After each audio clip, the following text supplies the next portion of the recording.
Good morning, ladies and gentlemen. We welcome you to the Great Hall of the Kwame Nkrumah University of Science and Technology. Shall we please rise for the opening prayer?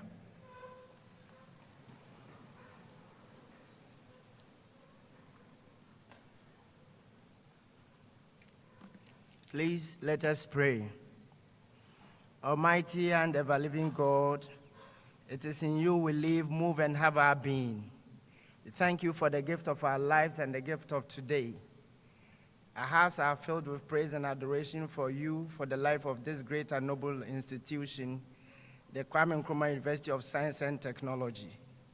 Thank you for all that you have used this university to do in building hearts and minds and hands to go and serve humanity in our country and beyond. We give you all the praise that you are the source of all wisdom, knowledge, insight, and understanding. We thank you for yet another opportunity for us to gather here for the 12 RP Baffour Memorial Lectures under the theme KNUST-TEK after 70, a new age for a renewed focus in an era of disruptive technologies. We pray, O God, and thank you for the life of our speaker. We pray asking that you continue to give him illumination into this subject so that even as he facilitates this lecture, all of us will gain more understanding and insight and better equipped to go and serve humanity. Thank you for hearing our prayers, for we have asked for this and many more blessings through Christ Jesus our Lord. Amen. Thank you. Please, let's sit.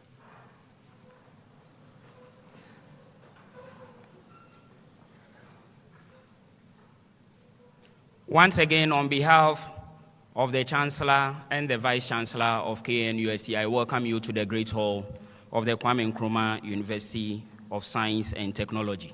We welcome you to the 12 RP Baffour Memorial Lectures put together in honor of our first Vice-Chancellor. And it is under the theme, a new KNUST after 70, a new age for a renewed focus in an era of disruptive technologies.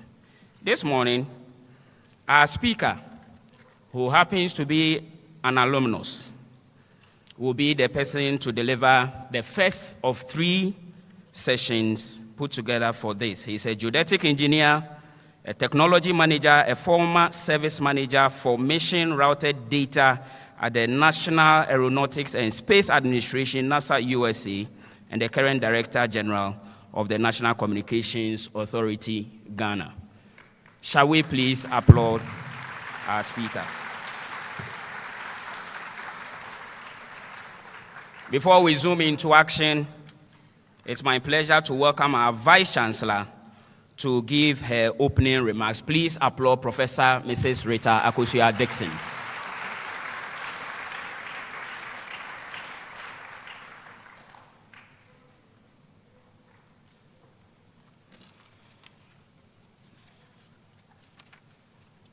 Thank you very much, James.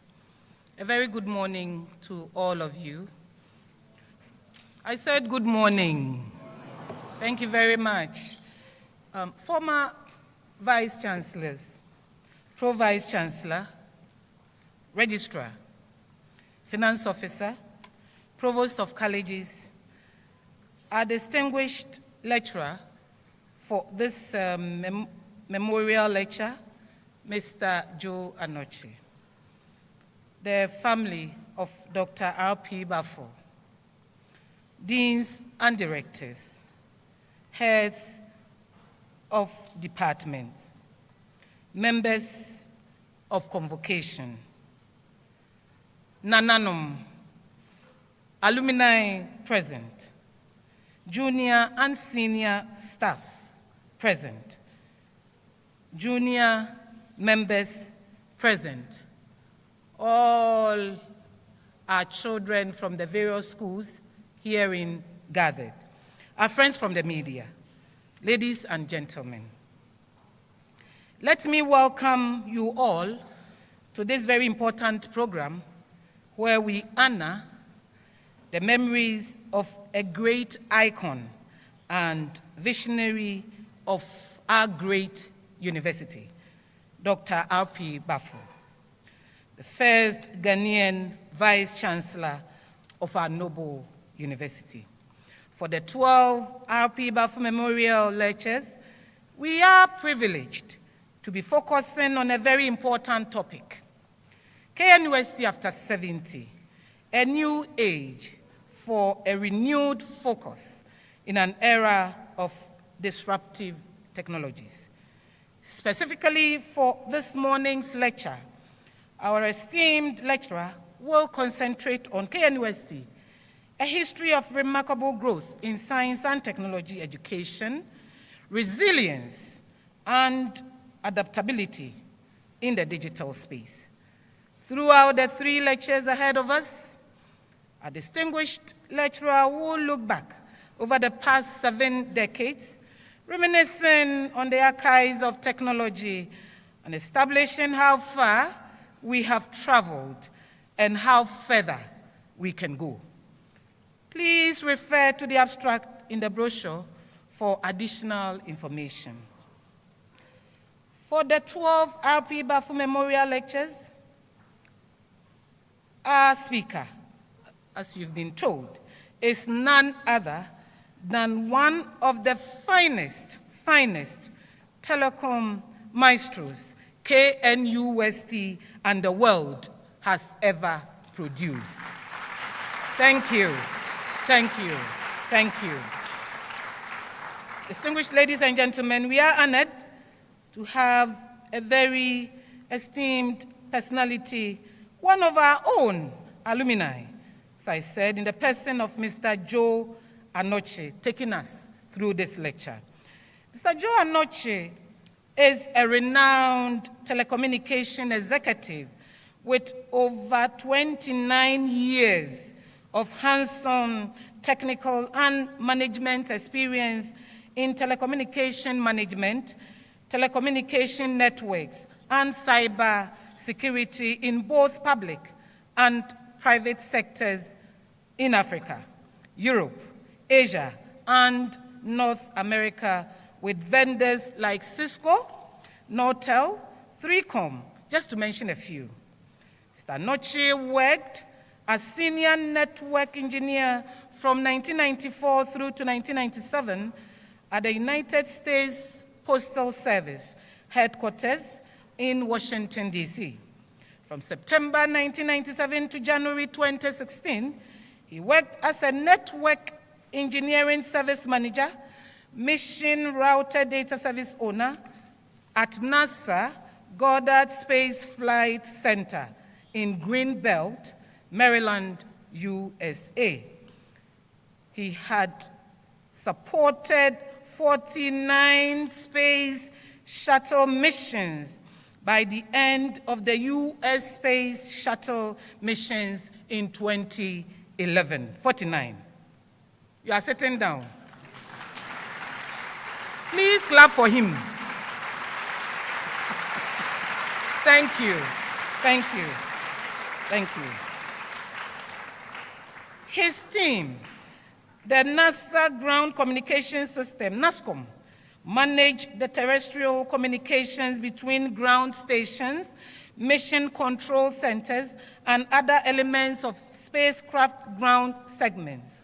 Mr. Anokye and his team of technical network engineers administered NASA's global mission telecommunication wide area network that transported data, voice, and video from and to space shuttles, the International Space Station, the Deep Space Network, and numerous satellites, as well as other manned and unmanned spacecraft, just to mention a few of his laudable achievements.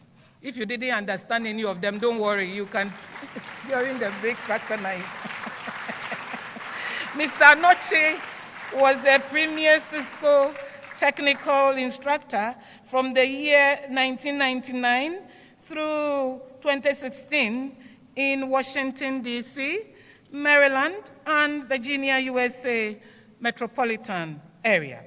Having obtained Cisco Certified Internet Work Engineer number 6642, Routing and Switching and Service Provider, in the year 2000, he taught and mentored many telecommunications network and systems engineers, many of whom hold very high-profile positions now. When I pause, it means you must clap. Thank you. Thank you. Mr. Anokye received the Employee of the Year award in the year 2007 from the NASA Information Technology Services units at Marshall Space Flight Center in Huntsville, Alabama, for outstanding technical services to the NASA Mission Telecommunications Network. Thank you. Thank you. Thank you. Mr. Anokye has been the Director General of the National Communications Authority from January 2017 till present. In this position, he provides executive leadership over the day-to-day affairs of the authority and its division with respect to management, administrative, and operational matters in line with established corporate governance processes. Thank you. Now, good. Wonderful audience. Thank you. Mr. Joe Anokye has served as a member of the National Security Council of Ghana since April 2017 to present, and is also a member of the Joint Cybersecurity Committee of the National Cybersecurity Authority.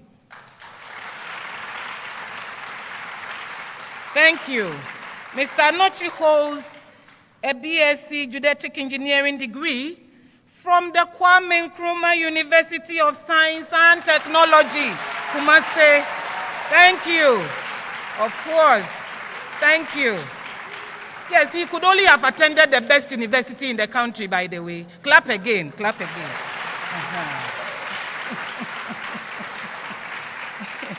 Thank you very much. He also holds an MBA from the University of Maryland, USA, and a certificate for senior executives in national and international security from Harvard Kennedy School, USA.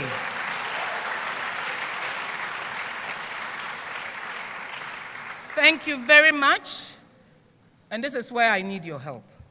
Distinguished ladies and gentlemen, with a standing ovation and a big round of applause. I said a big round of applause.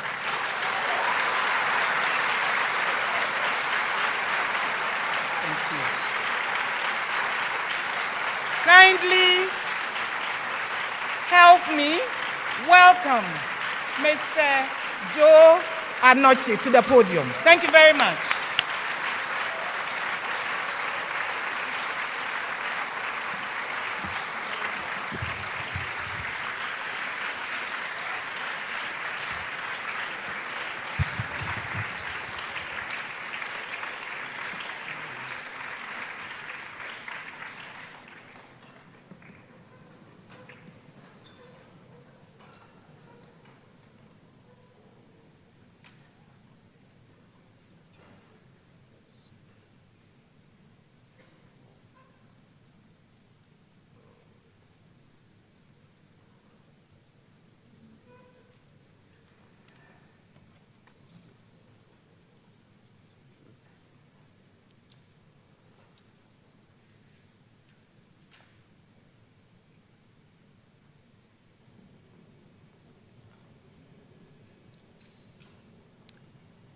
Thank you, Professor Dixon. So that was a very generous introduction. I appreciate so much.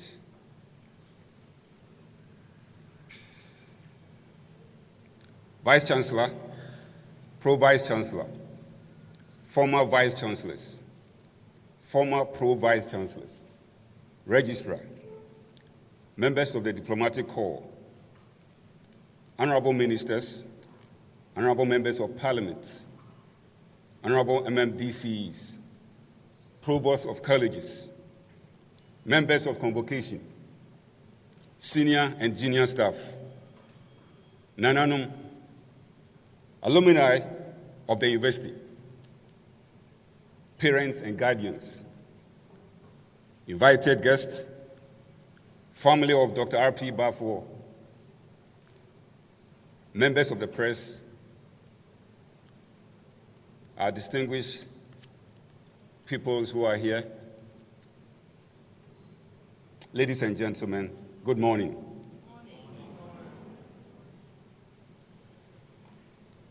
I would like to repeat good morning again.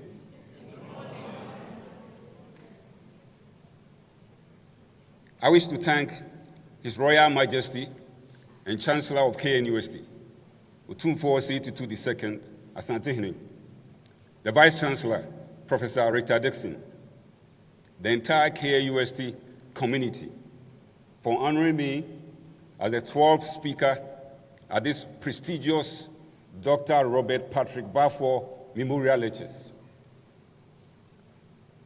It's a great honor for me as an alumnus of KNUST to join the roll call of distinguished speakers of this respected lecture series of our great university.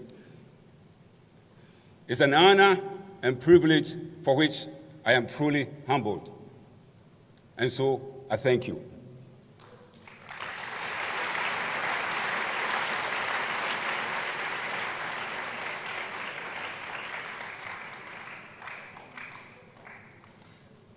This is the first of my three-part lecture series.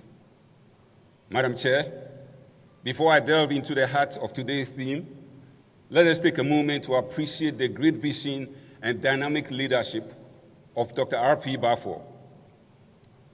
It was under his watch that the Kwame Nkrumah University of Science and Technology, KNUST, not only witnessed remarkable transformation, but also cemented its legacy as a leading institution in Africa.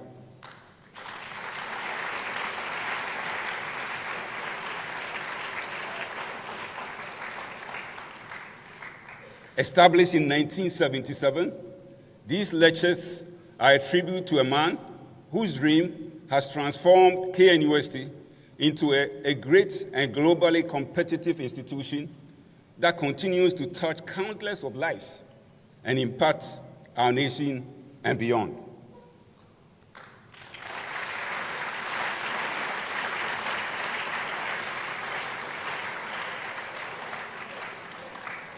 The theme for this year's lecture series, KNUST After 70, a new age for a renewed focus in an era of disruptive technologies, is as compelling as it is timely.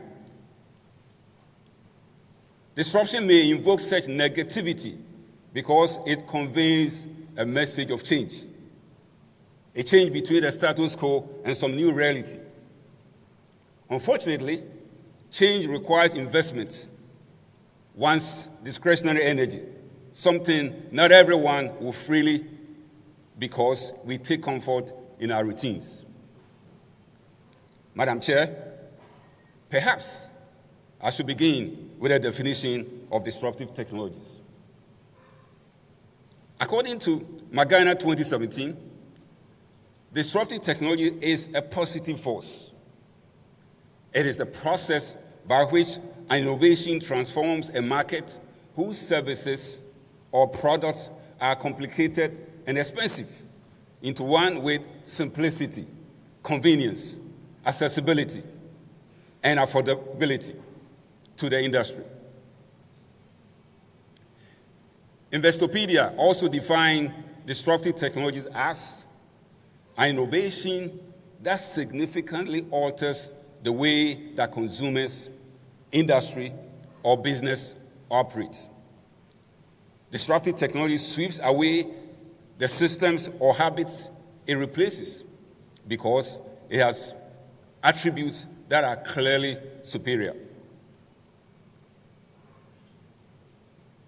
Madam Chair, it is often said the past is key to the present, which means following the scope and influence of technology throughout history will enable us to comprehend the technology around us and anticipate future trends. Accordingly, Madam Chair, the subtopic of Lecture 1 is titled KNUST, A History of Remarkable Growth in Science and Technology Education, Resilience, Adaptability in the Digital Space. In addition, we will take a journey back in a parallel timeline to appreciate the evolution of technology and communications in Ghana. Madam Chair, a discussion of the journey of technology and innovation at KNUST at present and in the future will be incomplete unless it is situated within the broader context of the digital transformation and disruptions in Ghana's socio-economic development. In this regard, in Lecture 2, I'll be discussing few key aspects of the Ghana's digital transformation agenda, subtitled Ghana's Digitalization Drive, a response to a new age of disruptive technologies. My third and final lecture will look into the future. I will discuss a few evolving and current disruptive technologies and propose an innovative and pragmatic idea which I believe, when embraced, will position KNUST as a key strategic player in Ghana's digitalization drive. Madam Chair, distinguished ladies and gentlemen, in the grand tapestry of Ghana's educational landscape, KNUST occupies a position of prominence and respect. As we reflect after the 70th year since its inception, the journey of KNUST, marked by innovation, academic brilliance, unwavering commitment, stands as a testament to what vision, dedication, and resilience can achieve. The foundational years of KNUST were instrumental in charting the course of the institution. From its nascent years, Kumasi College of Technology, as it was known then, embraced a mission to become the beacon of knowledge, setting in motion a legacy of academic and infrastructural prowess. This spirit of pioneering excellence will come to define KNUST as it laid down its building blocks for Ghana's scientific and technological evolution. Integral to KNUST's narrative of success is the number of luminaries it has produced. Alumni like Dr. Thomas Mensah, with revolutionary contributions to fiber optics and nanotechnology, and Ghanaian UN Secretary General and Nobel Peace Laureate, Mr. Kofi Annan, who spent a year here as a student before continuing on scholarship to McAllister College, USA, have stamped KNUST's indelible mark on the globe.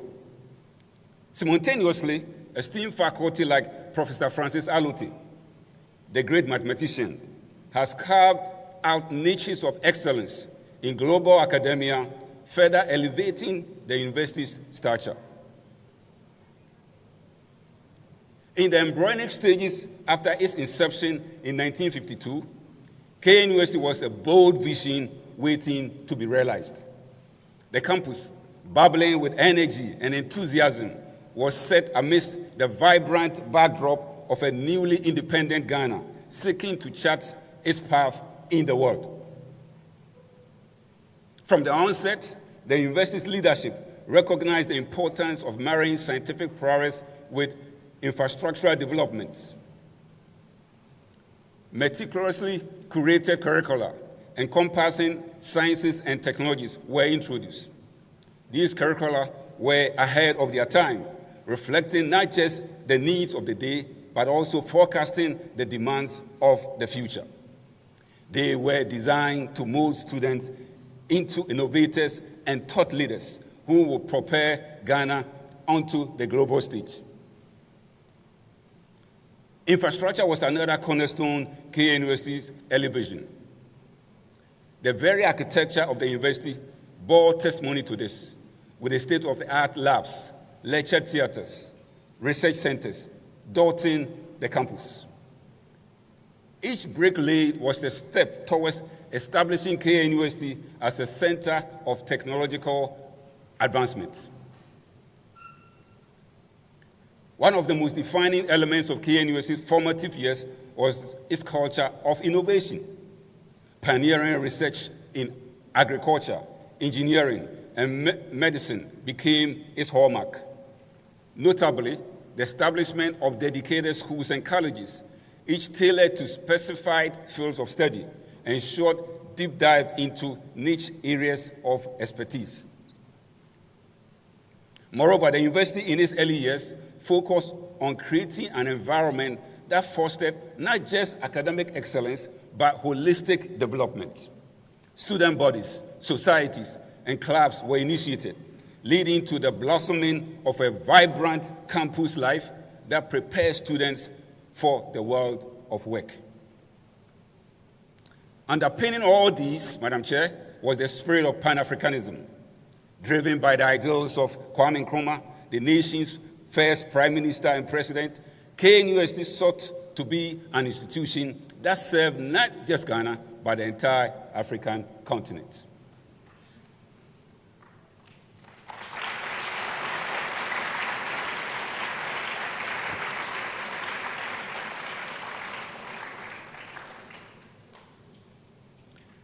The illustrious legacy of KNUST isn't merely anchored in its academic infrastructural trumps, but is brought to life by the luminaries it has produced over the years. Their success stories are a testament to the academic rigor and holistic grooming that KNUST prides itself in. Here are examples of the impact and innovation of two alumni. First, let us delve into the remarkable journey of Dr. Thomas Mensah, a proud alumnus of KNUST, who also delivered the 10th R.P. Baffour Memorial Lectures.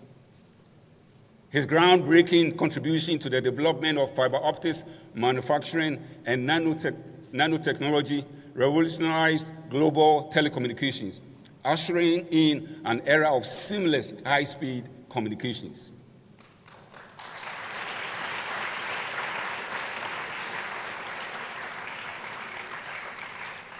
His patents have transformed modern technology and made substantial contributions to enhancing material science. His strides in these fields echo worldwide, highlighting KNUST's significant impact in shaping world changes. Another alumnus, a young one this time, Ibrahim Mahama, was born in Tamale in 1987.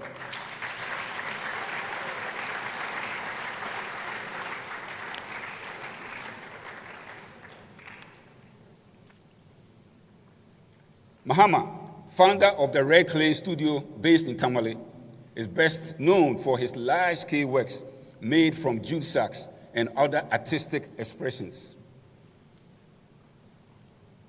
In 2015, Mahama gained international attention when he used jute sacks to encase public lectures in Athens and a long outdoor corridor in a Citadel complex at Venice, Bernardale.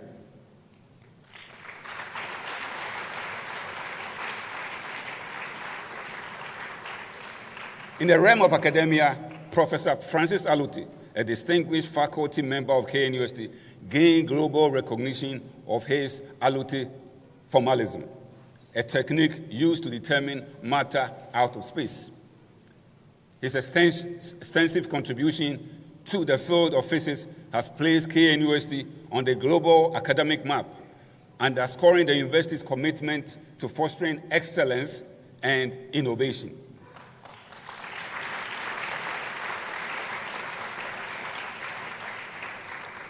Overall, KNUST has played a pivotal role in societal transformation. Notable alumni have taken up leadership roles contributing to policy making, governance, and socioeconomic development. They have helped to shape various sectors, from technology and economics to healthcare and governance, demonstrating the multifaceted impact of KNUST on society.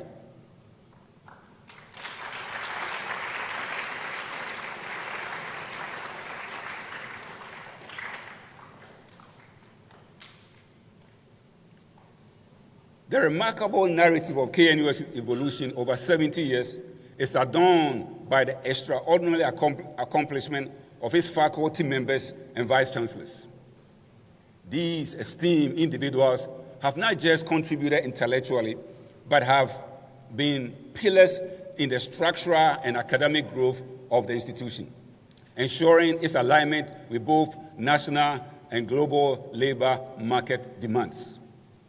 For instance, Dr. Baffour, the university saw the establishment of Faculty of Pharmacy, positioning KNUST as the key contributor to healthcare innovation and pharmaceutical research in Ghana and beyond.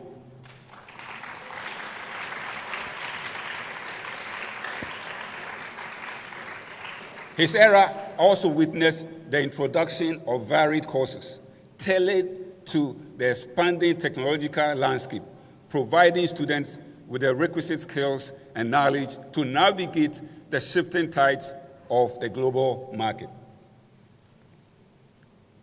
Another luminary, Dr. Ivan Sanfon, as a vice-chancellor, played an instrumental role in the expansion of the university's academic reach. His stewardship was marked by the inauguration of the Faculty of Social Sciences at KNUST. Established in 1971 with the purpose of providing service courses at the university.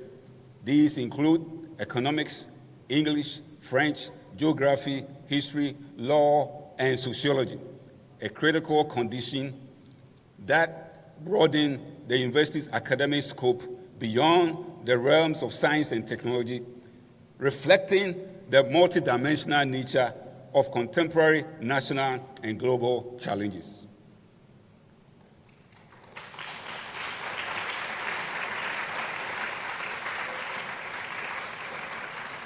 Another example is Professor Kwesi Andam, KNUST's 10th Vice-Chancellor, under whose tenure the university made significant strides in the diversification and expansion of academic programs.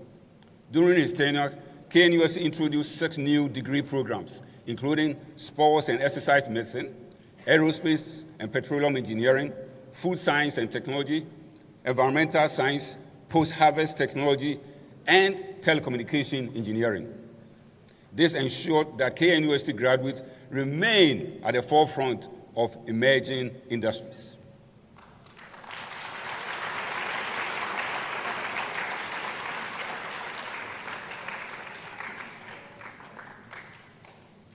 Now, under the visionary leadership of Vice-Chancellor Professor Rita Akosua-Dickson, the first female Vice-Chancellor,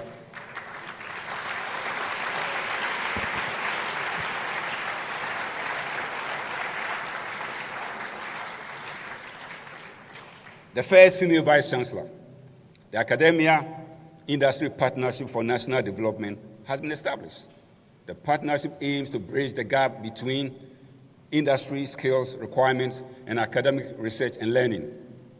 It is a platform for industry players to collaborate with KNUST in developing curricula that meets industry needs, providing internships and employment opportunities for students, and supporting research and development activities.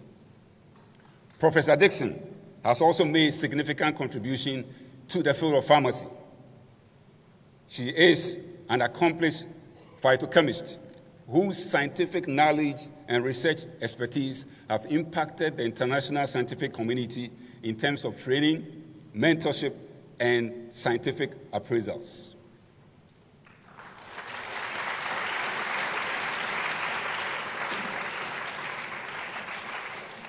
In addition, heads of departments have also continually exhibited visionary leadership, paving the way for significant advancement in academic and infrastructural growth.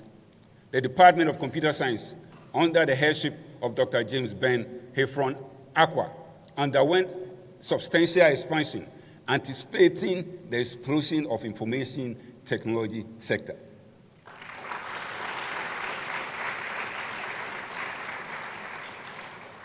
These transformative achievements by the Vice Chancellors, Deans, and Department Heads have continuously fortified KNUST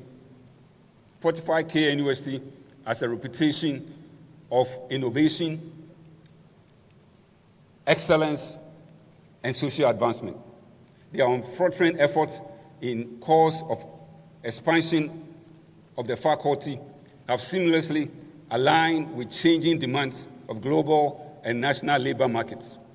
This further consolidates the university's influential legacy as a beacon of comprehensive education and progress in Ghana across the African continent.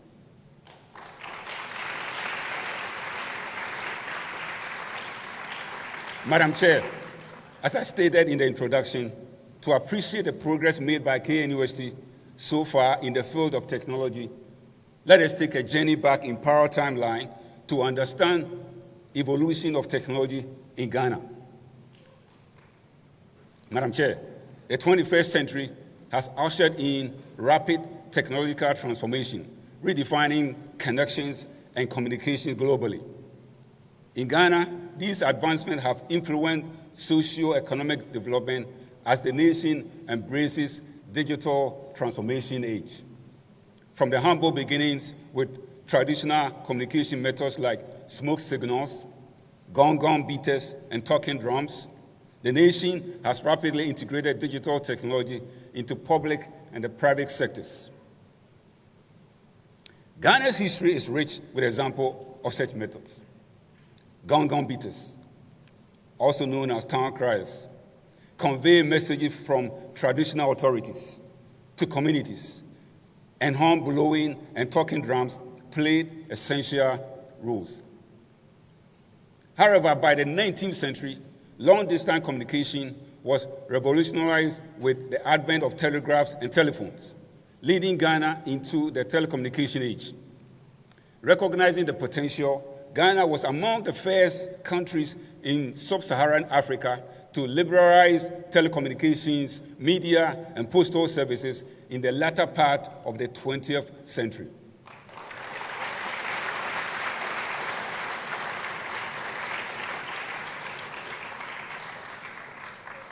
Ghana's journey into telecommunication began with postal services. Established in Cape Coast in 1853, it played a pivotal role in connecting Gold Coast to the United Kingdom. The service was expanded to towns like Elmina and Keita in 1873. By the 1950s and 1970s, it became the dominant communication mode, paving way for the now famous pen pal culture, which leads to today's social media connectivity.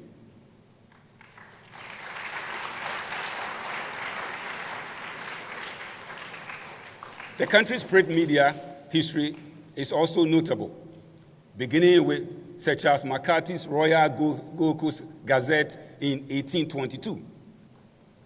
Indigenous newspapers arose in the colonial period, providing alternate viewpoints.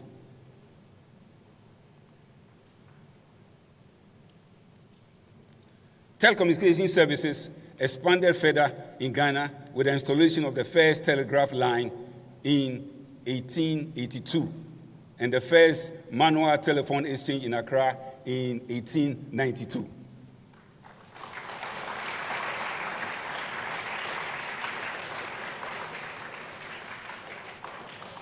These advancements were initially driven by the colonial administration's objectives.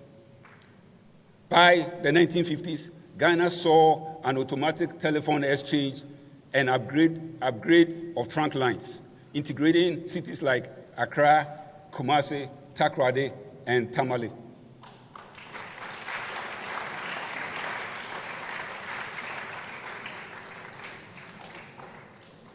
Broadcasting, an essential facet of communication, made its debut in Ghana in 1935 with Radio ZOY, a relay of BBC. This later transformed into the Ghana Broadcasting Corporation in 1956.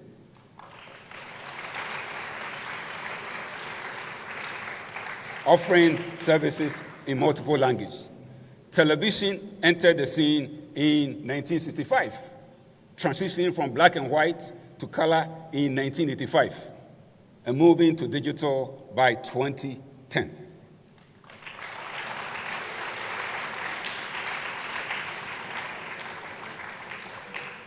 Madam Chair, for many years, the state-owned Post and Telecommunications Corporation, PNT, solely provided communication services in Ghana.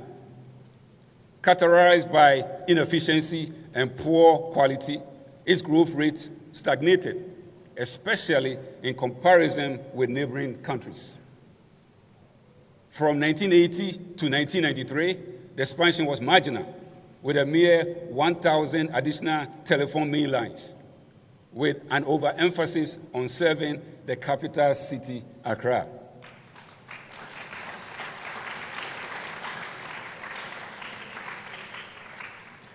However, there came a shift. Private companies like Hyatt Limited began showing interest in offering mobile telephony services. Despite initial resistance from PNT, the support from members of government paved the way for private involvement. By 1990, Millicom Ghana Limited was granted authorization to operate a cellular radio telephone system, followed by the launch of its services, Mobitel, in 1992. Over the next few years, other private players like Celtel and Spacephone emerged, signifying the onset of telecommunication liberalization. This transformation couldn't have been timelier. PNT's inefficiencies had led to supply-demand mismatch, prompting the inception of private communication centers, also known as call centers, in urban areas, where individuals paid significantly higher prices for phone and fax services.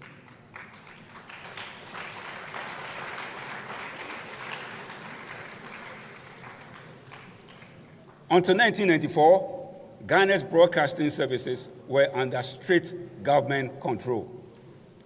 This changed when Dr. Charles Reku-Brobe's Independent Media Corporation of Ghana launched the Radio Eye, albeit without proper authorization.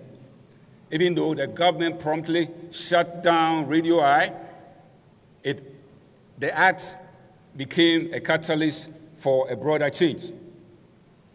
Through consultations and reforms, the government decided to liberalize the airwaves, putting an end to their monopoly. In 1996, 20 new frequencies, including 3 community radios, were approved. This was consolidated with the National Communications Service Act in the same year. The Act transitioned the spectrum management functions from the Ghana Frequency Registration and Control Board to the National Communications Authority, which then took charge of authorization of radio frequencies used for broadcasting. Madam Chair, the last piece in this liberalization puzzle was postal services. Seeking to overhaul and modernize the sector, the government of Ghana introduced the Postal and Courier Regulatory Commission Act in 2003. With its emphasis on promoting both local and multinational participation, the Act made way for private entities like DHL Express, FedEx, and United Parcel Delivery to flourish in the courier and the last mile delivery segment, in addition to Ghana Post.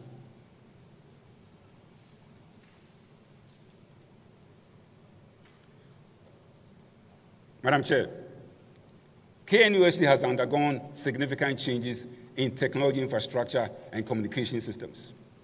In the early years of KNUST, communications was limited to face-to-face interactions and written correspondence.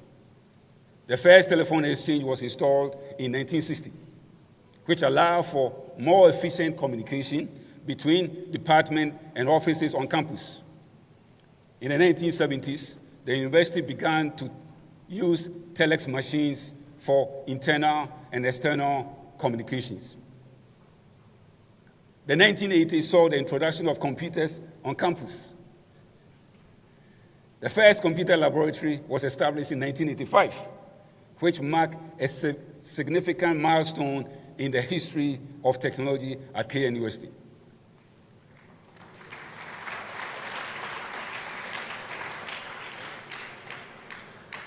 In the following years, the university continued to invest in computer technology. And by the early 90s, most departments had at least one computer laboratory.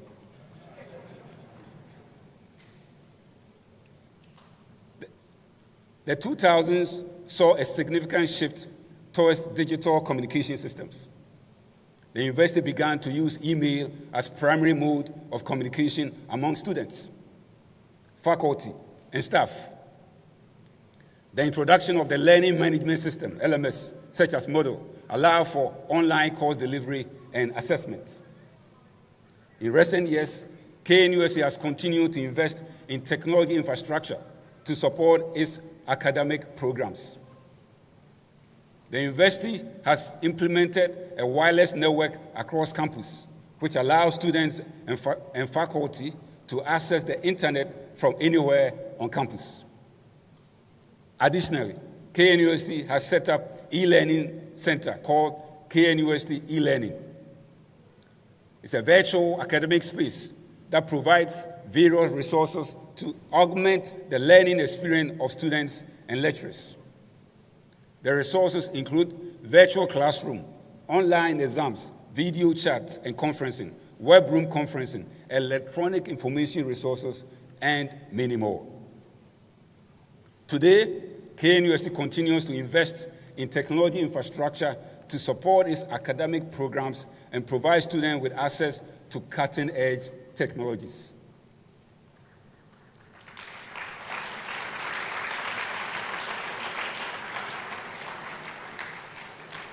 Madam Chair, the transformation in the telecommunication industry prompted the establishment of regulatory frameworks to promote fair competition, especially with the growth of new technologies. The National Communications Authority, NCA, was established by the Act of Parliament at 524 in December 1996, which has been repealed and replaced with the National Communications Authority Act 2008 at 769. The authority is the statutory body mandated to license and regulate electronic communications activity and services in the country. Key responsibilities of NCA include licensing, spectrum management, numbering administration, market regulation, standardization, consumer protection, and dispute resolution. Broadcasting activities are regulated by both the NCA and the National Media Commission.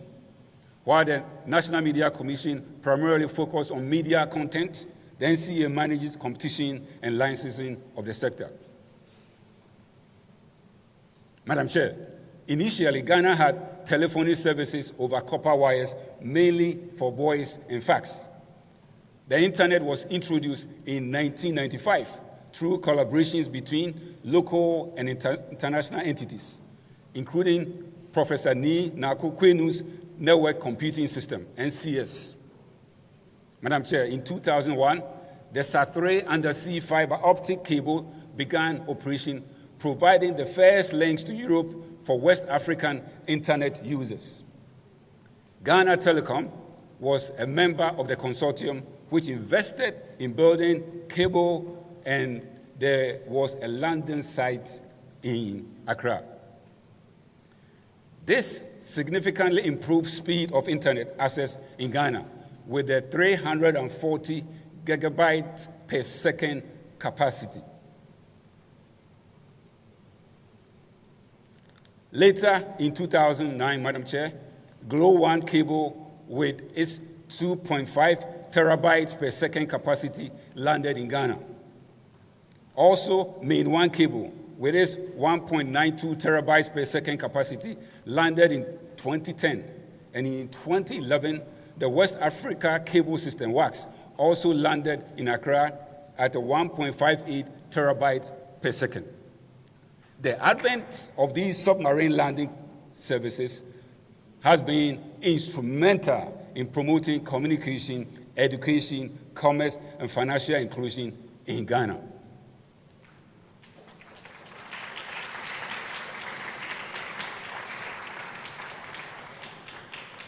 Madam Chair, the mobile telephony journey began with a 1G mobile by Millicom in the early 90s, moving to 2G when Scancom launched the GSM 900 system as space phone in 1996. The 3G era began in 2008 to 2009 with licenses granted to multiple operators, including MTN and Vodafone. Subsequently, blocks of 4G spectrum were allocated to local broadband wireless service providers such as Surfline, GoKey, Blue Communications, and BBH. Then, in 2015, MTN became the first mobile network operator, MNO, to acquire the 4G spectrum, followed by Vodafone in 2018.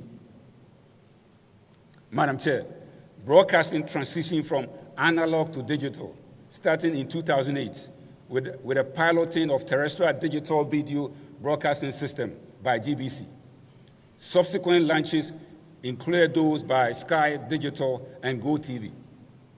Ghana committed to migrating fully to digital terrestrial television, DTT, by 2015 under the Geneva 2006 agreement. Madam Chair, the liberalization of telecommunications and postal service in Ghana, which broke the chains of government monopoly and inefficiency, brought waves of change that touched every corner of the nation, and KNUST was not exception. Back in the early 90s, before the era of liberalization, KNUST faced numerous challenges in communication. Academics struggled with outdated communications tools. Students felt disconnected from the rapidly advancing world, and the administration grappled with inefficient postal services. However, with the dawn of liberalization era, the atmosphere on campus began to change. Madam Chair, the entry of private mobile telephony operators meant that faculty and students could communicate more efficiently. Gone were the days when one had to queue for hours at the phone booth to make a call. Mobile phones became ubiquitous on campus, bridging the communication gap. Research collaboration became easier, with professors now able to communicate with counterparts around the world without hustle. Madam Chair, one of the most profound impacts of the liberalization era on KNUST campus was the birth of its first radio station, Focus FM 94.3 FM, in the year 2000.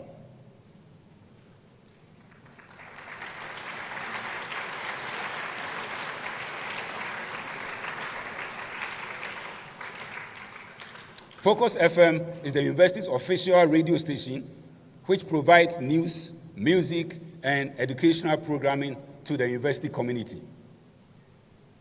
The station's notable programs include Morning Rave, Drive Time, Technocrats, and Community Watch. This station, run by students and faculty, provides a platform for knowledge sharing, fostering a sense of community, and nurturing budding journalists and radio personalities. It became and remains the heartbeat of KNUST campus. The station played a pivotal role in ensuring that KNUST community stay informed, entertained, and connected. Debates that started on the airwaves spilled over into the classrooms, cafeterias, and dorm rooms, making the campus more vibrant and intellectually stimulating.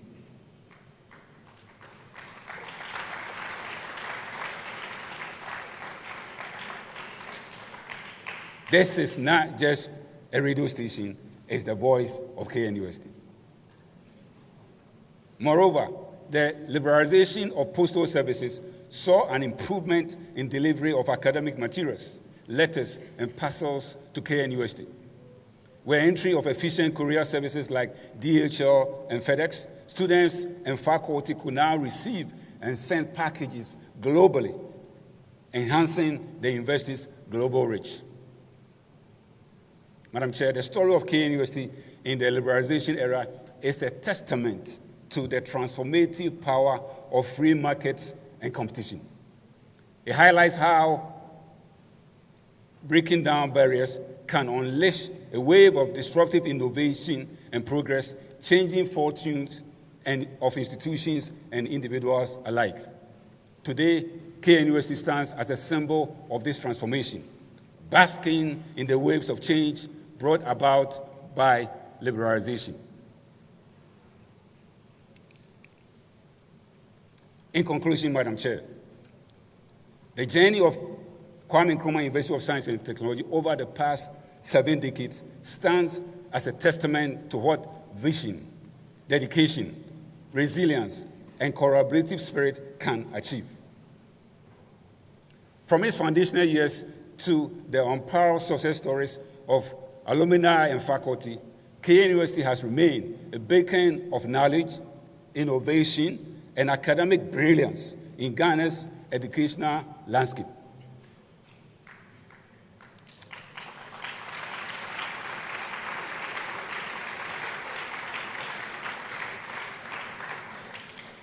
However, in the age dominated by disruptive technologies, the role of educational institutions, particularly those with the legacy and stature of KNUST, is increasing critical. Technology is reshaping the way we think, work, and create. And while these changes bring forth a plethora of opportunities, they also present formidable challenges. So, Madam Chair, as we pivot from honoring a remarkable 70-year legacy, we seamlessly weave into the theme, KNUST after 70, a new age for a renewed focus in an era of disruptive technologies. The onus rests on us to rekindle Dr. R.P. Baffour's flame of visionary leadership, ensuring that KNUST remain illuminating, guiding not just Ghana, but the entire African continent into an era where technology is not just adopted, but innovated, understood, pioneered here within our revered walls.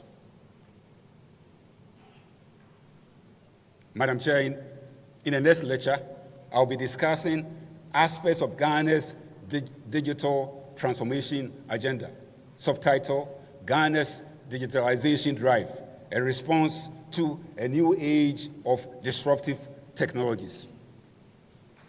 Finally, Madam Chair, with its legacy of excellence and innovation, KNUST is well equipped to shape the future, ensuring that the next generation is not just ready to face challenges, but is empowered to redefine the future.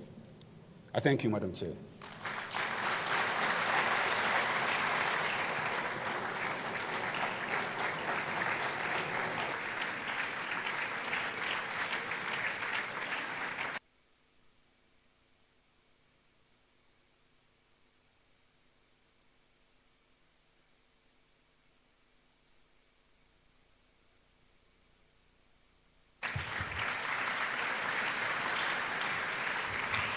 Ladies and gentlemen, a louder round of applause for our speaker, Mr. Joe Anokye. Shall we please be seated?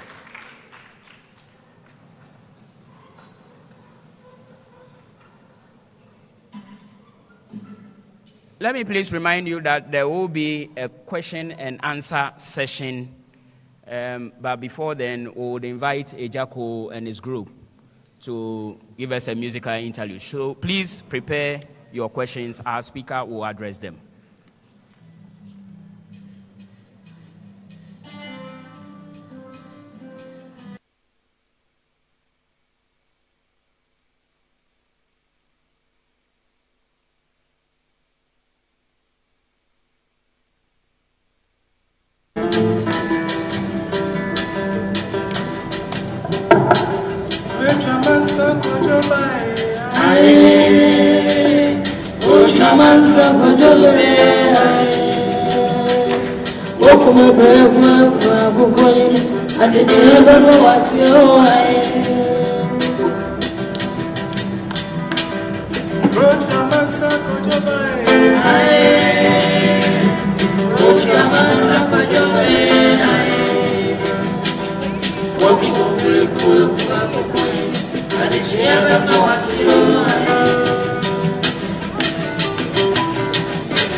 Thank you. Thank you very much. Thank you very much. So it's my pleasure to welcome once again our speaker into his seat as we prepare to put across our questions. Ladies and gentlemen, once again, Mr. Joe Anokye.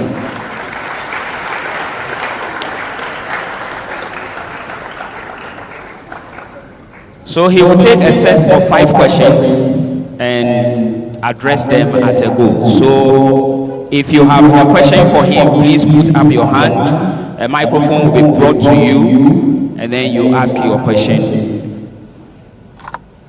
Okay, so can we have a microphone here, please? There is somebody here.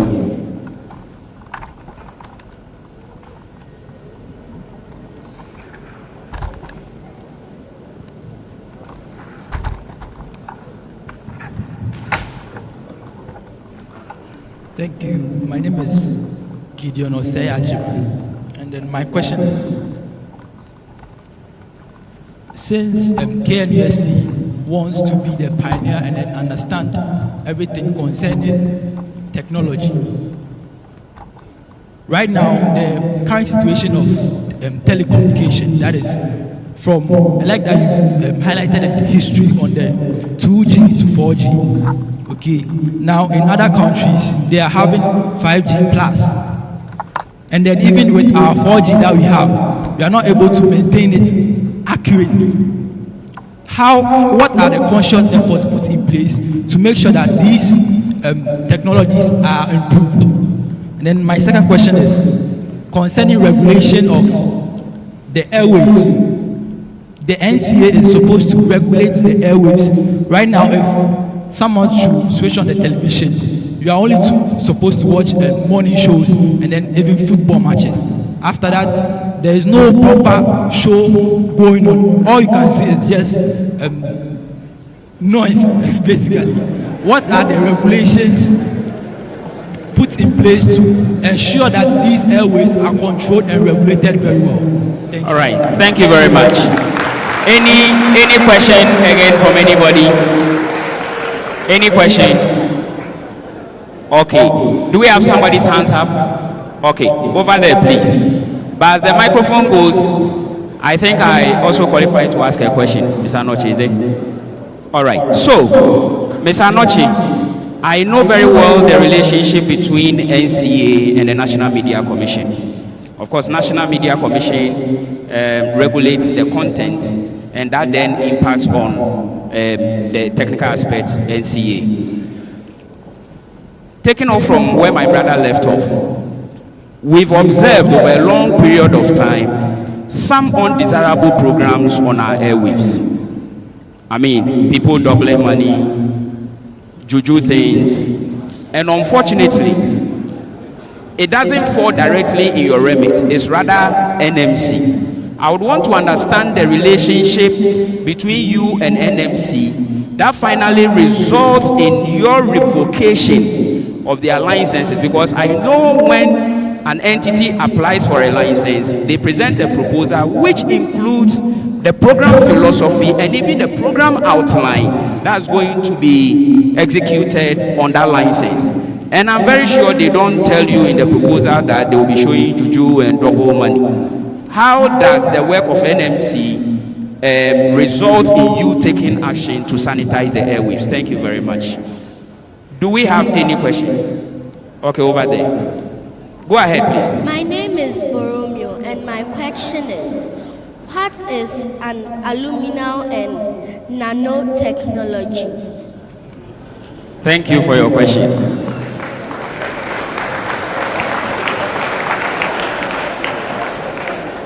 Okay, my name is David Odujamfi-McQueen, and my question is KNUST planning, to prepare for future digital exposures?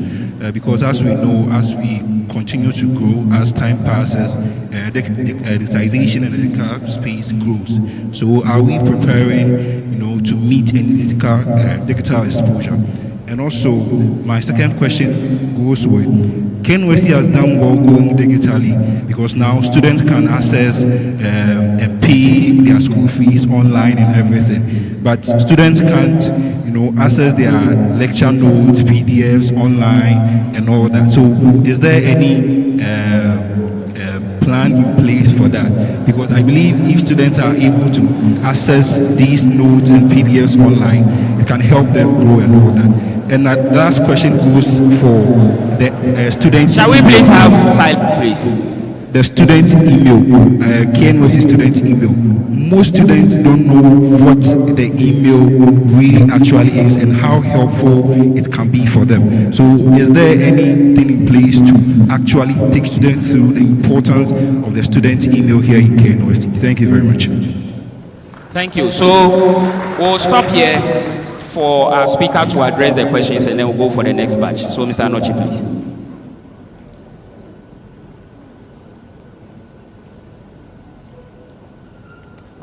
Thank you. So I think first question from Gideon Osei, and then the second question. You know, sometimes you prepare to go to exam and then you go and everything comes through. I think it's called Dito, right? So this one is actually very interesting, and I'm glad it came up. This is a question that we have actually worked on. So, Madam Chair, I'm going to ask for send a formal invitation to Gideon Osei, and then the second question, to come and actually visit NCA. Yeah, I think we should do that.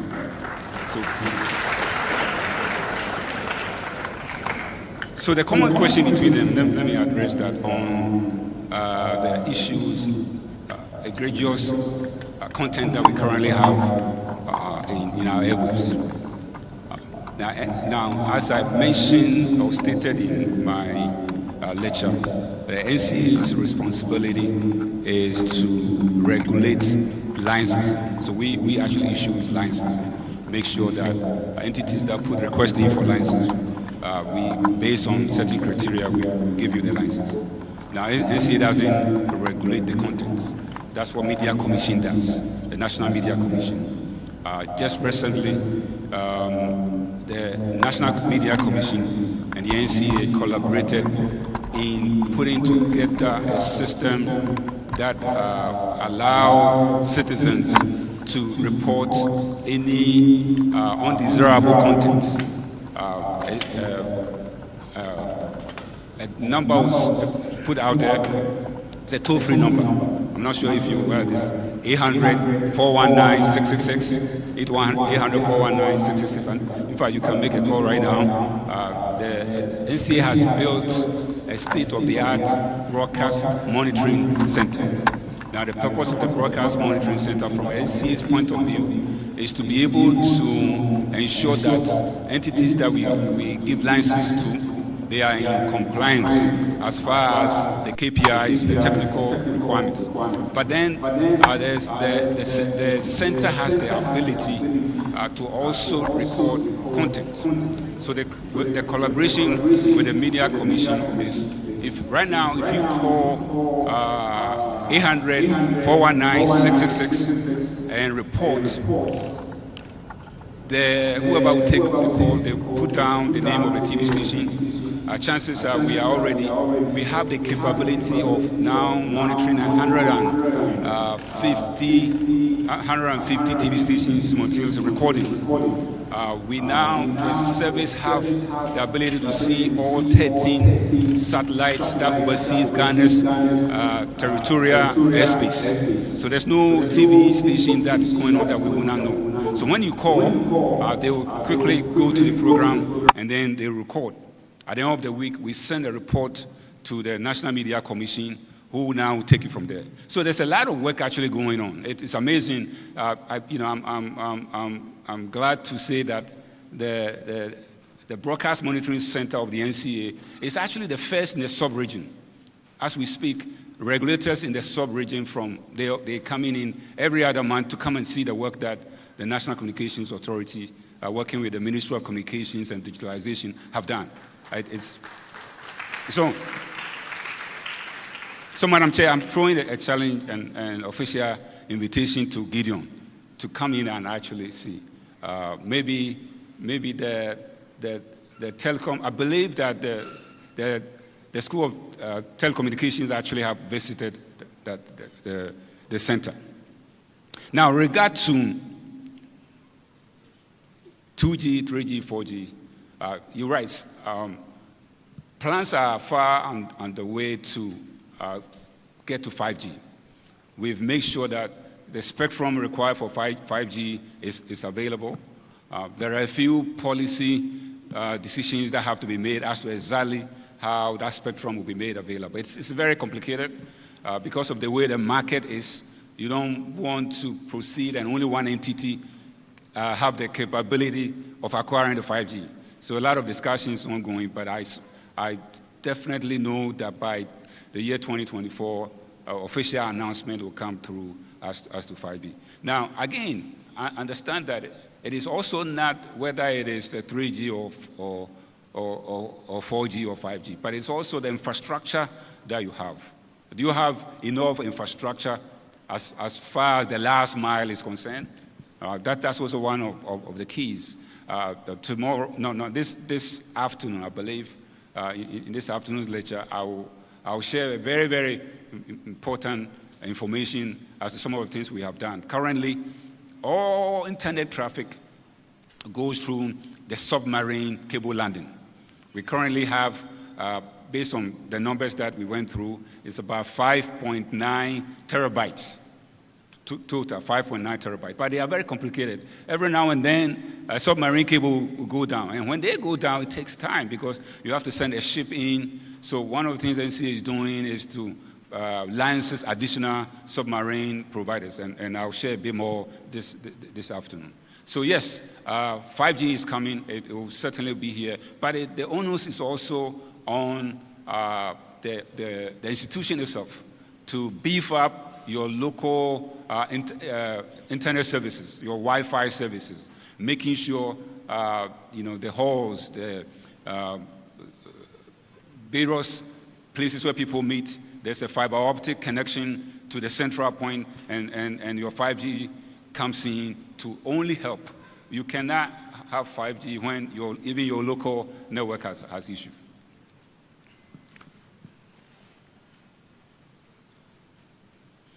So I believe the second question is explained that we have a very strong relationship between National Media Commission. If you go to the Broadcast Monitoring Center, which is actually run 24 hours, it's 3 shifts, 24 hours, just like a hospital. There are analysts who run from 6 to 2, 2 to 10, and then 10 to the following morning, 6. Every time there are people there. If you have any issues, content-related issues, make sure you notice the TV or radio station, write it down, and call that number to report, and then we'll be sure to escalate that to National Media Commission for them to take it from there. So the question was, what is alumni and alumnus? Alumni usually is the plural. Alumnus referred to as single. So I'm a proud alumnus of KNUST. I believe we are done with the first set of questions. Nanotechnology. I thought you had forgotten. Now, I will encourage you to join us tomorrow.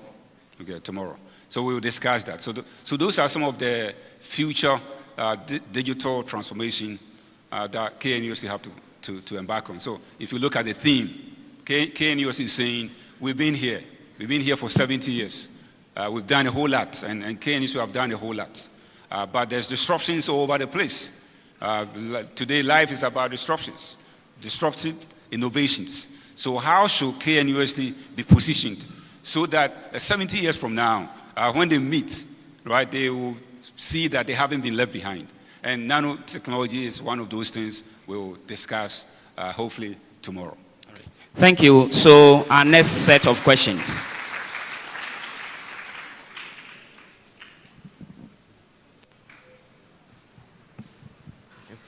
Thank you very much. My name is Issa Zakaria, a teaching and research assistant at the Department of Language and Communication Sciences. Obviously, today marks 60 years since the President of the United States of America, John F. Kennedy, was murdered or assassinated, and then it has brought a lot of evolution in terms of television and radio broadcasting. Having drawn this background, I want to know how journalists and then media practitioners can leverage on artificial intelligence to improve their work. And if there is any way, how can a school like KNUST use artificial intelligence in training student journalists in my department? Thank you. Thank you very much. Any question? Any question? Okay, we have someone here.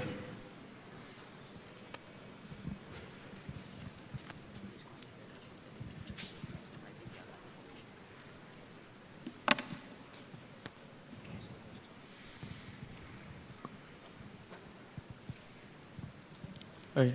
Thank you so much, Mr. Joe Anokye, for your wonderful presentation. It was very elaborative and informative. I'm somewhat wonder.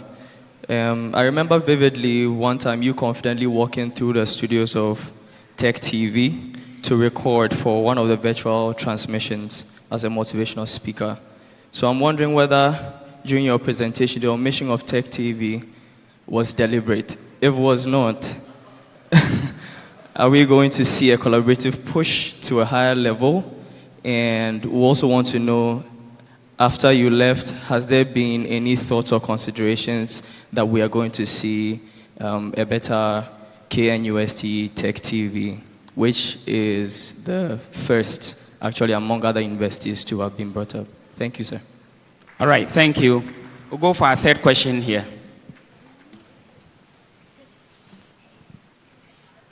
My name is Josephine, and I want to ask how disruptive technology can enhance the world we live in today. All right, thank you. Our fourth question.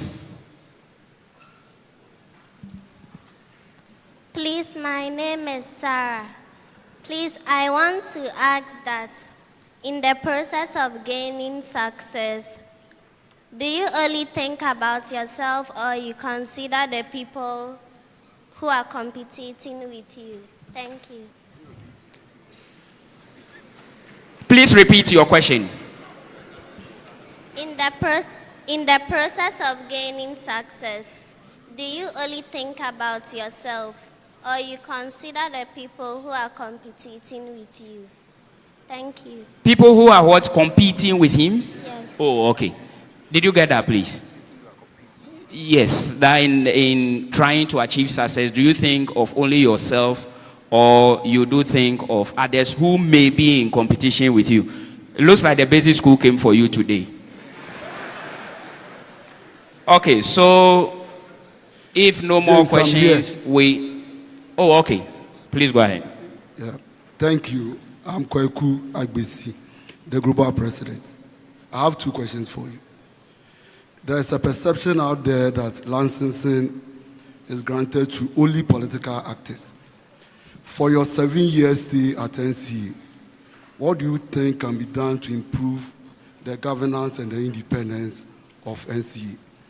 My second question, you transited as a geodetic engineer from KNUST to NASA and now NCA boss.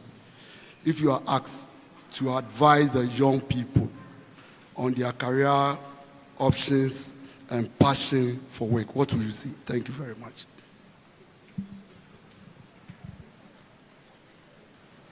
Good morning. I'm Dr. Nathaniel, and my question is, I know KNUST is doing its best to make sure that it gets its Wi-Fi and network system to students on campus, and to applaud KNUST, wherever you stand on campus, you'll be able to get access to the Wi-Fi very strongly and use for your assignment and everything. But we have a vast number of our students who are also off campus, of which we even have KNUST own hostels off campus without the Wi-Fi system. This makes it very difficult for students to learn, let's say, online, especially when their band that they've been allocated to is finished. So I want to know, once we are talking about technology and also the future of it for KNUST, I want to know what are the plans of KNUST for off-campus Wi-Fi installation for students.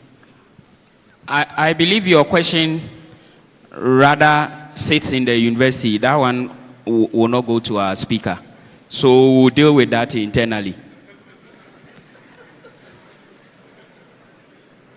Okay, so I believe our speaker will address these questions and then we go for the last set. Thank you. Thank you. So Zachariah, the first question was artificial intelligence. Madam Chair, if you don't mind, I'm asking Zachariah not to go. He has to stay till tomorrow morning's session where we actually have a deep dive into artificial intelligence. So that so I don't want to get into it right now. The third lecture is actually looking into the future, and one of the key areas that we will be discussing is AI. So we certainly have a discussion on that. Tech TV, you're right. I was only told that I have less than an hour. So, when I prepared my first draft, actually I had Tech TV in there.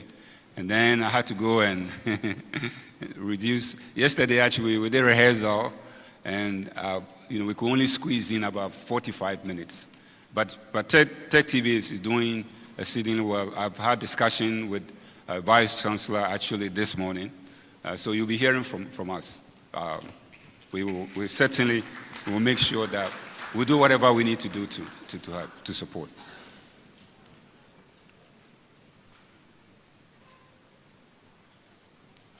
So do you only consider yourself, or you bring your teams together?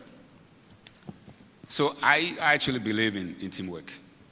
I think if you visit my office, one of the very plaques that I cherished is an award that my team actually had at NASA in the year 2000. I think we had it twice. It's called a Teamwork Award. Teamwork Award. Working as a team. I've also had one where I was the Employee of the Year. But you see, when you are the Employee of the Year, it's just you.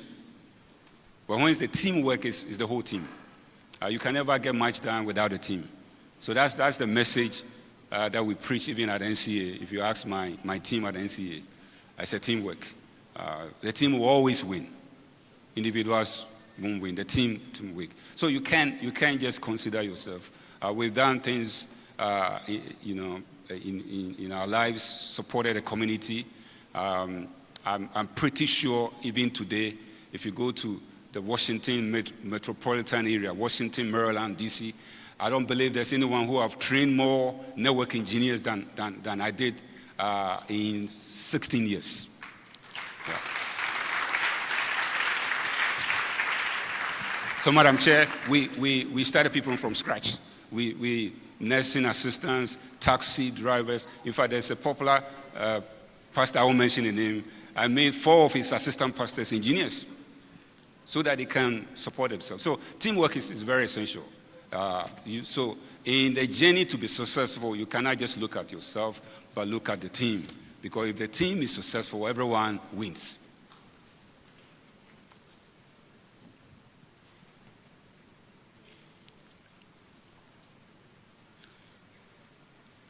So my brother,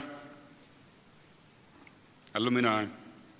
So if you look at the application for licensing, there's no column where you say state your political affiliation. There's nothing like that, all right? So there are processes in place. A request come in. If it's, for example, you want an FM, right? FM, the frequency is a finite resource. It's a finite resource from 87.5 gigahertz to 108. So typically, if you want FM in Kumasi, we'll take the location. We have a system. We feed the location in the system. The system will tell us if there is an FM frequency available in the location. It's not a subjective decision. And because it is a finite resource, it's just like if you are an honorable member of parliament in the constituency, you begin the day with 200 cedis in your pocket. And then you go out and you see some, oh, honorable, you're looking good, honorable. 10 cedis. Now you have 190 cedis. And then you meet this person, honorable, school fees. 50 cedis is gone. You see? So at some point, the money is what? it runs out. And when the money runs out in your pocket, that's it. And that's how the FM is. It's a finite resource. So one of the reasons why we've implemented digital audio broadcasting is to address this. So it's to make sure that the constraint we currently have, what constraint do we have? Currently, all the primary markets, there are no frequencies. They are gone. That's what it is.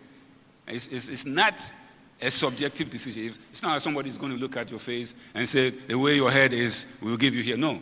You feed it into the system, it will tell you that there's availability or no availability. But sometimes it's difficult for people to understand. They're thinking that it's just a number. Somebody says, FM is just a number. No, it's not like that. Right? It's a finite resource. You have to be within the range. So what advice do you give people? Because if you look at my profile, when I came to KNUST, and Madam Chair, I have one of my favorite schoolmates, actually. We all came here together. She's sitting right there, looking at me. Please don't look at me. So I came in as a geodetic engineer. I did geodetic engineering. Over the years, I learned something, Madam Chair. I learned that, and I don't know if this is appropriate, but I will. If you see a person, you want to make a relationship, man, woman, you look in your heart, this man, this woman, this is a person I want to live forever. But when it comes to profession, it's not like that. It's not like that. You can't say, oh, I love this work, when there's a dead end, where it will not help you. So in my case, at some point, I found myself in England as an intern for a construction firm doing work at East London, London Docklands, Canary Wharf. And it was very cold. And you know, as a geodetic engineer, you work about 95 or 98% outside. So when we go into work, they give us boots. They will give you hat. They give us gloves. I will be shivering. So I said to myself, if God bless me, and I leave this space, I have to change the profession. Because, you know, how do you even balance the theodolites? It was freezing. I said, no, this one. So that's how eventually, you know, I decided that, you know what, I have to. So I began to look ahead. And so I ended up doing what I'm doing. So again, profession, always look ahead and make sure that wherever you're going, there will be a career. In the next 10 years, in the next 20 years, in the next 50 years, is that profession still going to be able to survive you and take care of you and your family? I think you explained about it, off-campus Wi-Fi. That's actually, I know you have a great IT team. One of the very smart people that I've been speaking with since I've been talking to KNUST is a gentleman called CJ, I believe it is. Yeah, very, very smart guy, yeah. I don't know whether he's here. Is he here? Yeah. So I think you have the team. You have the team to really work this thing out. Thank you.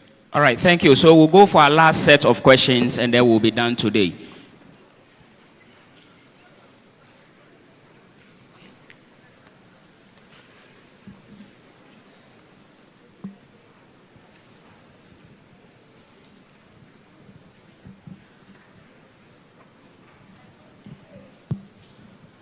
Thank you very much. My name is Anas Ibrahim Wumpini,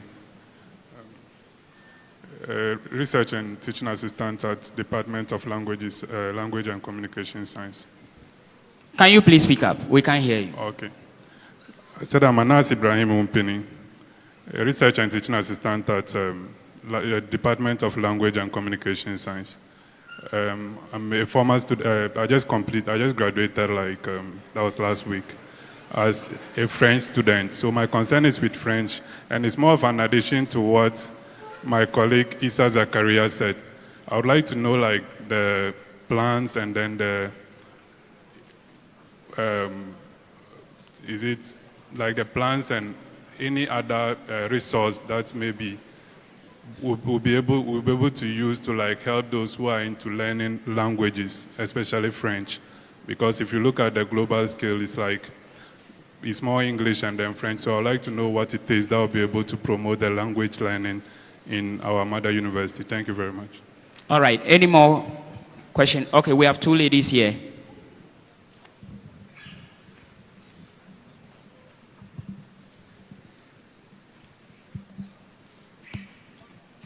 Hello, my name is Deborah. Since you're the NCA boss, I would like to know, are there any proactive measures taken to help persons with disability, especially those who are hard of hearing or are deaf, so that they can also enjoy what you are enjoying on our various TVs and then social medias as well?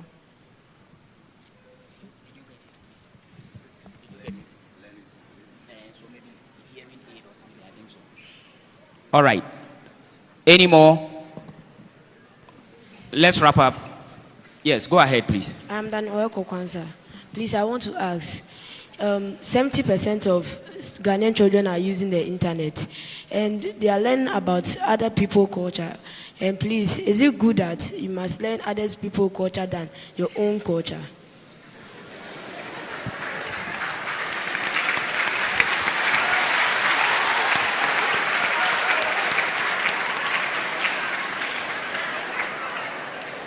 So we are now veering into the area of culture. So let's note it. He's asking if it is good to learn the culture of others against ours. Thank you. Okay, so our last question, and then we'll be done. Please. Hello, my name is Evelyn, and I have a question for Mr. Anokye. I wanted to find out what course some of the young ones over here can take if they want to work with the NCA. Thank you. You want to know what processes someone goes through to be employed at NCA? No, what courses programs. they have to take. Programs of study. Okay, okay.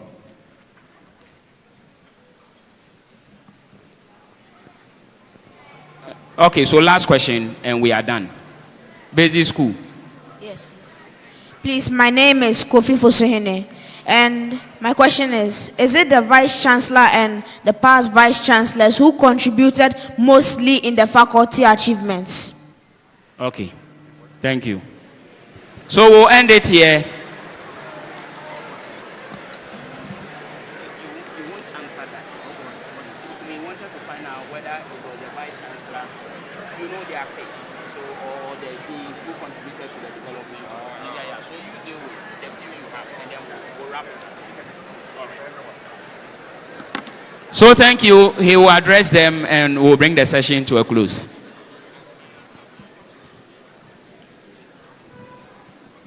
Thank you, Madam Chair. So Kofi, it is actually a team effort. It's a team effort. I think if you listen to the lecture, we acknowledged not only the Vice Chancellors, but also deans and heads of departments, and then even students. It's everyone. It's one big ecosystem. So including the first year students who have come in. We all have our part to play. Yes, certainly the Vice Chancellor, the torch bearers, they provide the direction, the supervision, but everyone is involved in making KNUST who KNUST is today.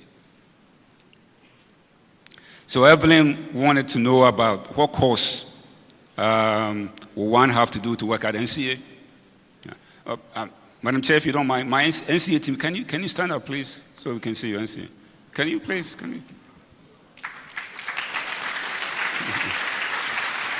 Thank you.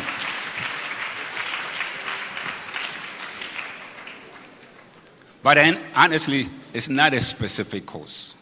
It's not a specific course. Yes, you can do humanities, you could do engineering. It is whatever you have done that.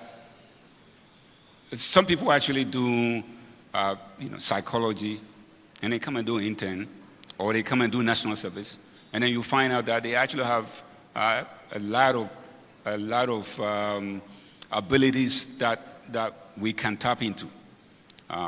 So even if you go to our engineering division, you will find staff in the engineering division who do not necessarily have engineering degrees, but they do actually participate, and they are key members of the team.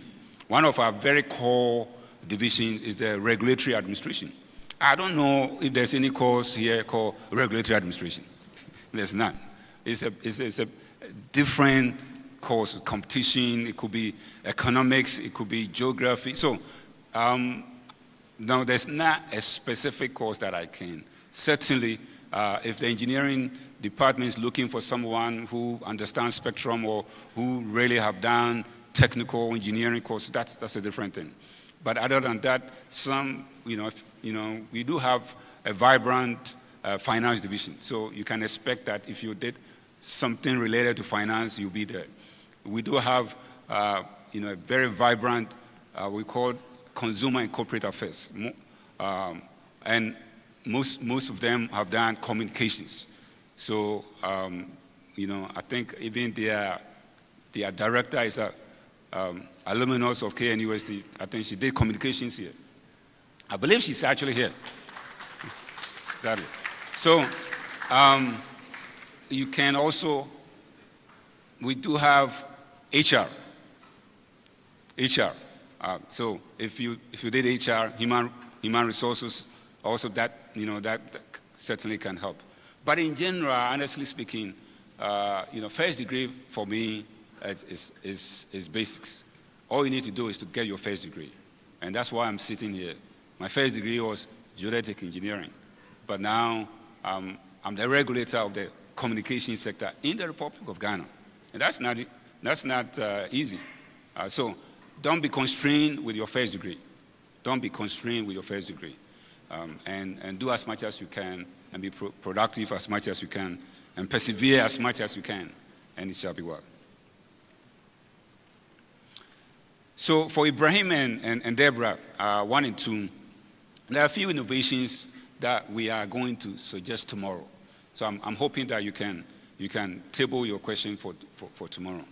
We need to begin to leverage on all these disruptive technologies, to see how we can modernize or add some value to current courses that we are. And tomorrow we will attempt to make a suggestion, a recommendation that hopefully if the university can go that route, we'll be able to address many of these issues that traditionally do not find its place in the traditional courses. I believe that's all it is. Right? All right. So once again, shall we please applaud our speaker? Thank you very much, Mr. Anokye. You may take your seat.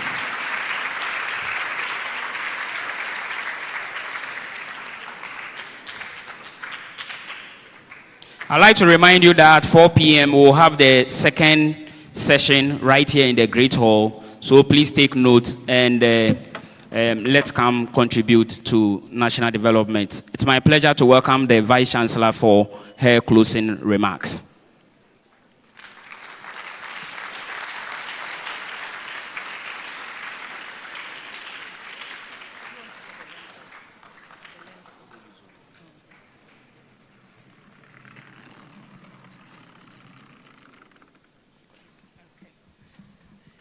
Thank you very much.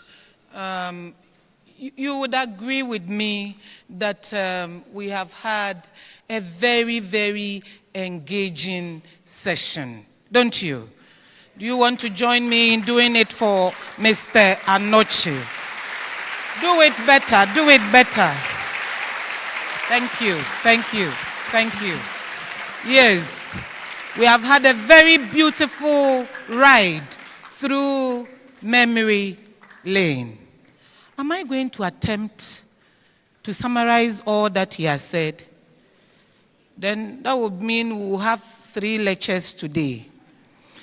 I wouldn't do that. But I think that Mr. Anokye has done justice in taking us through the history of our great a noble university, where we have come from. And he said something.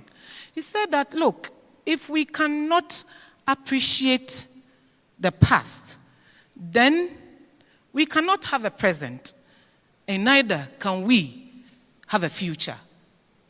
For me, that is profound.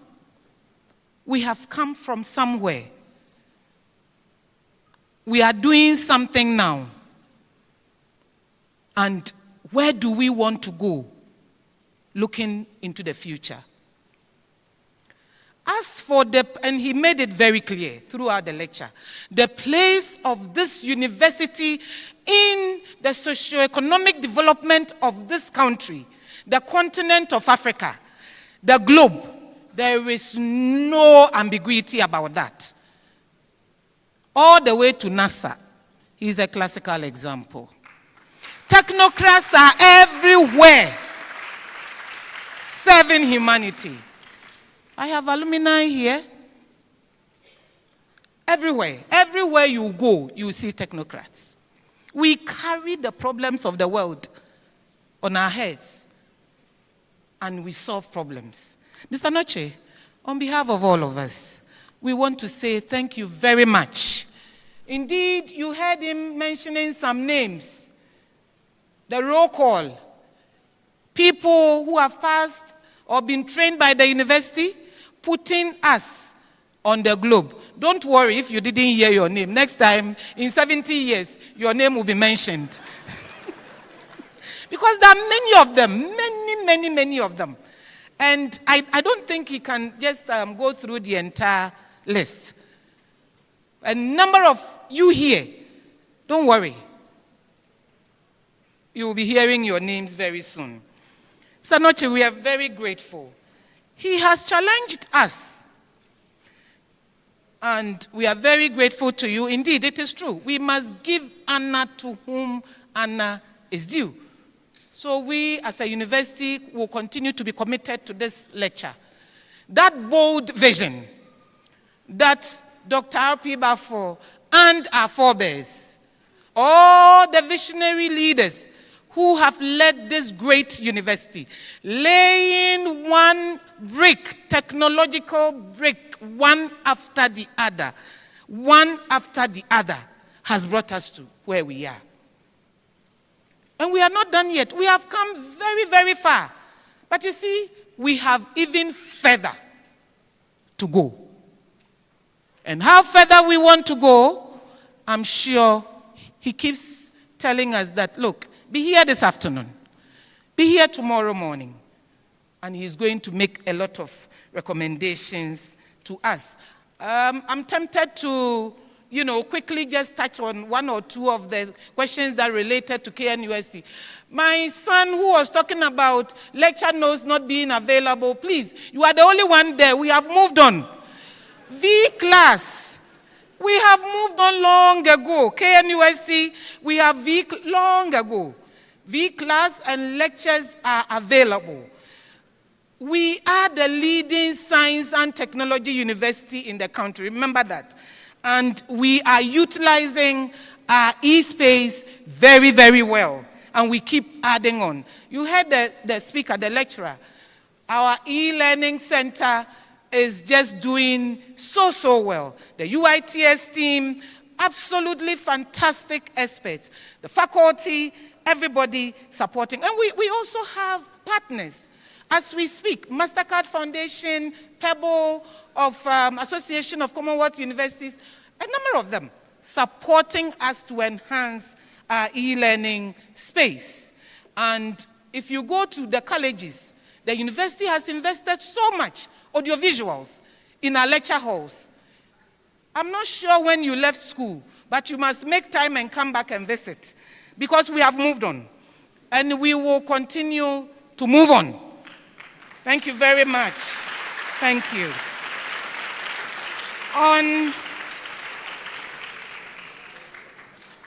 On that note, in order not to take too much of your time, we will, in trying to put it all together, say that our history, as he rightly put us through, makes it clear that grass has never been allowed to grow under our feet. And we are not going to allow grass to grow under our feet now.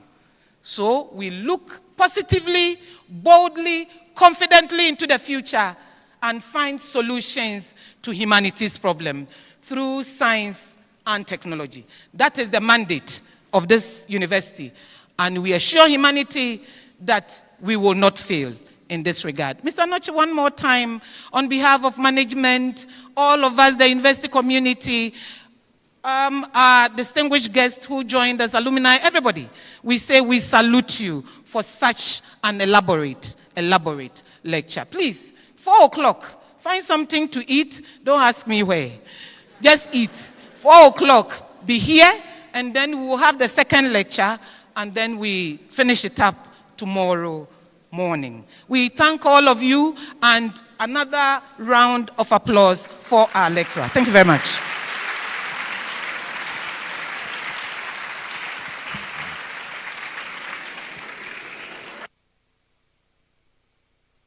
Thank you very much, Madam Vice Chancellor. Before we take the closing prayer, I would want to acknowledge some distinguished personalities who graced this occasion. Of course, the Vice Chancellor just left the stage and she was the first I will acknowledge. Please applaud her, Professor Mrs. Rita Akosua-Dixon. Our Pro-Vice Chancellor is Professor Ellis Owusu-Dabo. Thank you for coming. Registrar of KNUST, Mr. Andrews Kwesi Boateng. Former Vice Chancellor, Professor Kwesi Obri-Danso. Representing the chairperson for the KNUST Public Lecture Committee, please applaud Dr. James Oponchecheku. Director, School of Graduate Studies, Professor Eric Fokuo. SRC President, first female to do it in 72 years of this university. Please applaud Yvonne Osei Adobia. Of course, our former President for the Global Alumni Association, Mr. Tony Danklu, and then Ms. Akosua Amoako, Provost of College of Science, Professor Leonard Amekuji, Dean, International Programs Office, Professor Daniel Duya, current President, Global Alumni Association, Dr. Kweku Agbesi, and then Mrs. Jemima Usu Ba is a Global Executive Member, KNUST Alumni Association. Now to the team that came with Director General, board members of NCA, Mr. Alexander Bannerman, Deputy Executive Secretary, National Media Commission. Mr. Patrick Boateng is also a member of the board. And to the management members, Director for Consumer and Corporate Affairs, Nana Difie Bedu, thank you for coming.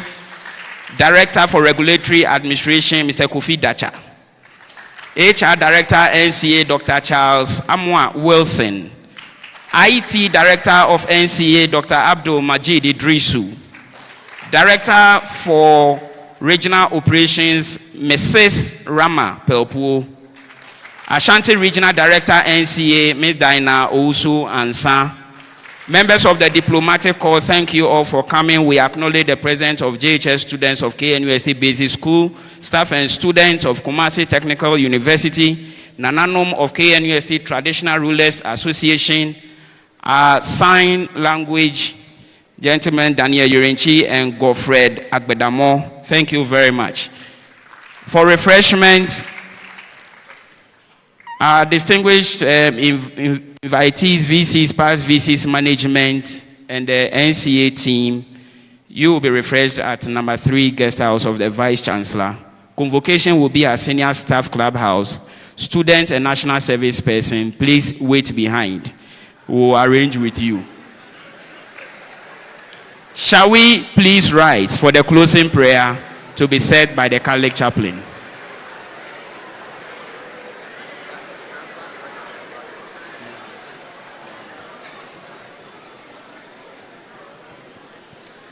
Shall we pray?